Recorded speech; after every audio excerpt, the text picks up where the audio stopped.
निकिता तुम्हारे जेठ अखिलेश विवाह क्यों नहीं करना चाहते हैं? अच्छी खासी उम्र है फिर भी कुंवारे बैठे हैं। मेरे परिवार में एक लड़की है, तुम कहो तो मैं बात चलाऊं। एक बार तुम अपने सास ससुर से बात करके देखो। अखिलेश मान जाते हैं तो मुझे बताना। चाची बोली, सच में अखिलेश भैया देखने में बहुत सुंदर है, पढ़ाई लिखाई भी विदेश से करके आए हैं, फिर विवाह के प्रति इतना उदासीन क्यों रहते हैं? निकिता ने अपने पति रमन से कई बार पूछा। रमन ने बस इतना ही बताया कि किसी को कुछ पता नहीं है कि वह विवाह क्यों नहीं करना चाहते। जब भी अखिलेश भैया को विवाह के लिए बोला जाता वह सीधे मना कर देते और कहते, अभी मेरा लक्ष्य मुझे नहीं मिला है।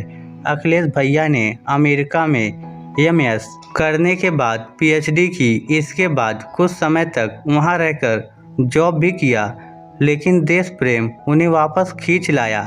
यहां आने के बाद उन्हें मनपसंद जॉब नहीं मिल पाई, जिस कारण वह हमेशा बुझे बुझे से रहने लगे। दो भाइयों में अखिलेश बड़े और रमन छोटे थे।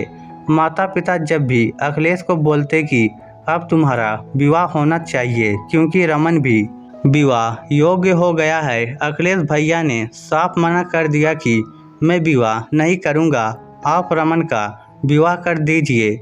माता पिता ने थक हार कर रमा का विवाह निकिता से कर दिया। अब अखिलेश भैया को कोई भी विवाह के लिए दबाव नहीं डालता। माता पिता भी छोटे बेटा बहू से खुश रहते। माता पिता को कभी कभी मलाल होता, काश अखिलेश भी विवाह कर लेता तो कितना अच्छा होता। आंख मूंदने से पहले अपना हंसता खेलता संपूर्ण परिवार देख लेते। निकिता के दो जुड़वा बेटों ने जन्म लिया। घर में खुशहाली बिखरी हुई थी, लेकिन ऐसा लगता था कि अखिलेश भैया ने दुनिया से बैराग ले लिया है। उनके जिंदगी में हंसी खुशी कुछ भी मायने नहीं रखती थी। अब वह अपने कमरे तक ही सीमित रहते थे, वहीं उनको खाना दे दिया जाता। ना ही किसी से बात करते और ना ही किसी से मिलते जुलते थे।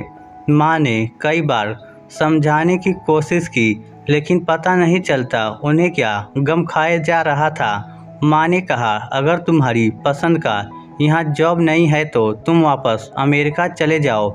लेकिन अखिलेश भैया हाँ ना कुछ नहीं बोलते, बस अपने आप में खोए रहते। एक दिन रमन और निकिता स्कूटी से घर का सामान लाने बाजार जा रहे थे कि अचानक उनके सामने ट्रक आ गया। वह अपना बैलेंस नहीं बना पाए, उनकी स्कूटी ट्रक से टकरा गई, जहां दोनों की मृत्यु हो गई। पूरे घर में मातम छाया हुआ था।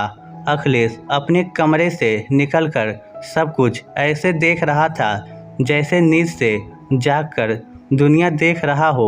दोनों छोटे बच्चे लगातार रोए जा रहे थे, उनको संभालने वाला कोई नहीं था।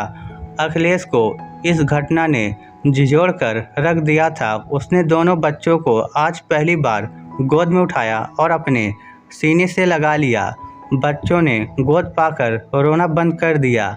अखिलेश ने दोनों बच्चों को चम्मच से दूध पिलाया। आज उसे ऐसा महसूस हो रहा था कि उसकी दुनिया किसी ने हमेशा हमेशा के लिए ख़त्म कर दी। अखिलेश के सिवाय माता पिता और बच्चों को संभालने वाला कोई नहीं था।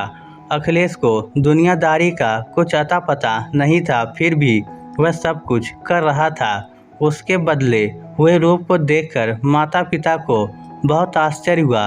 अखिलेश रात रात भर जागकर बच्चों को बोतल से दूध पिलाना, सुलाना और अपने माता पिता को संभालना, बस यही उसकी दिनचर्या बन गई थी। भाई और छोटा बहू तो इस दुनिया को छोड़कर चले गए, बस रह गया खौफनाक सूनापन।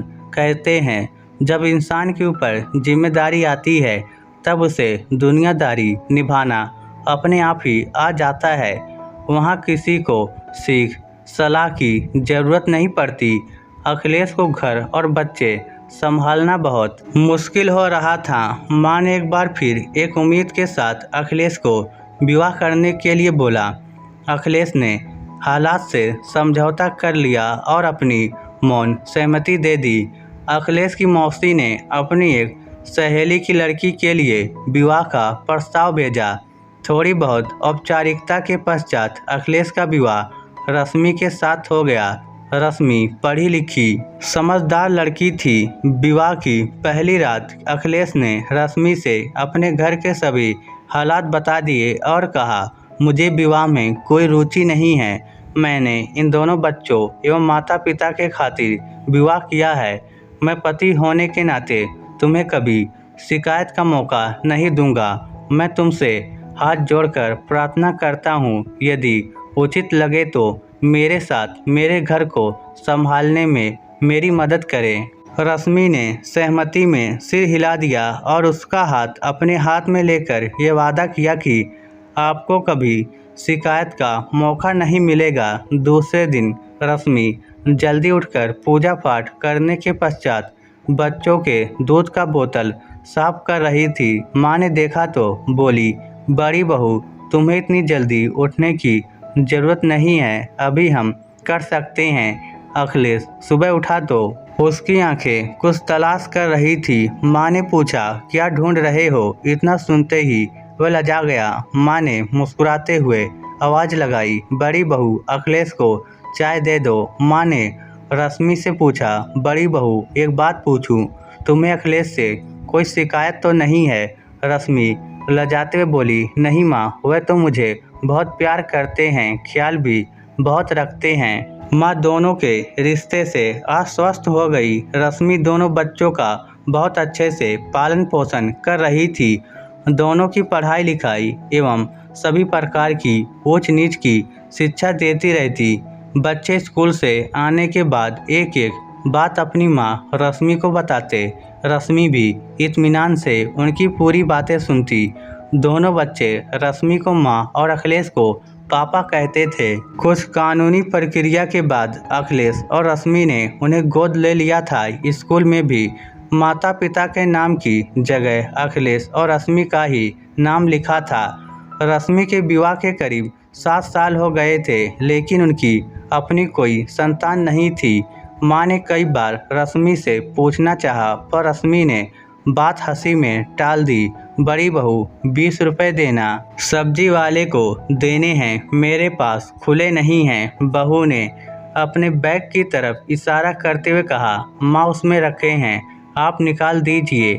माँ पैसा निकाल रही थी, तभी उसके हाथ में एक गर्भ निरोधक गोलियों का पैकेट आ गया। माँ ने बड़ी बहू से कुछ नहीं कहा। एक दिन जिस डॉक्टर की देख रेख में वह दवा खाती थी, उसके पास जा धमकी और बोली, मेरी बड़ी बहू आपके पास किस चीज़ का इलाज कराती है? डॉक्टर बोली, उनके 2 बच्चे हैं, उन्हें और कोई और बच्चा नहीं चाहिए, इसलिए उसकी रोकथाम के लिए मेरे पास आती है। एक बार उन्होंने 2 महीने का गर्भपात भी कराया था। सासू माँ ने कुछ नहीं कहा और कुछ सोचते हुए उठ खड़ी हुई। अभी तक वह सोचती थी कि बड़ी बहू को संतान क्यों नहीं हो रही है, लेकिन आज उनकी असलियत का पता चल गया। वह अपनी देवरानी के दोनों बच्चों के अलावा तीसरा बच्चा इस दुनिया में लाना ही नहीं चाहती है। धीरे धीरे दोनों बच्चे बड़े हो गए। बच्चों ने 12वीं परीक्षा के साथ साथ नीट का परीक्षा भी क्वालिफाई कर ली।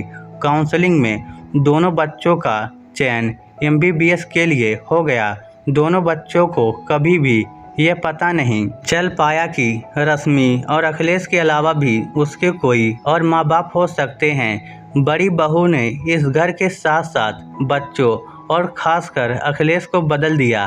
अखिलेश अब समान व्यक्ति की तरह सभी के साथ व्यवहार करता। मेरी बड़ी बहू ने उजड़ी हुई बगिया को अपनी मेहनत और त्याग से खूबसूरत उपवन में बदल दिया।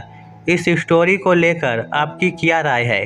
नीचे कमेंट करके हमें ज़रूर बताइएगा। धन्यवाद।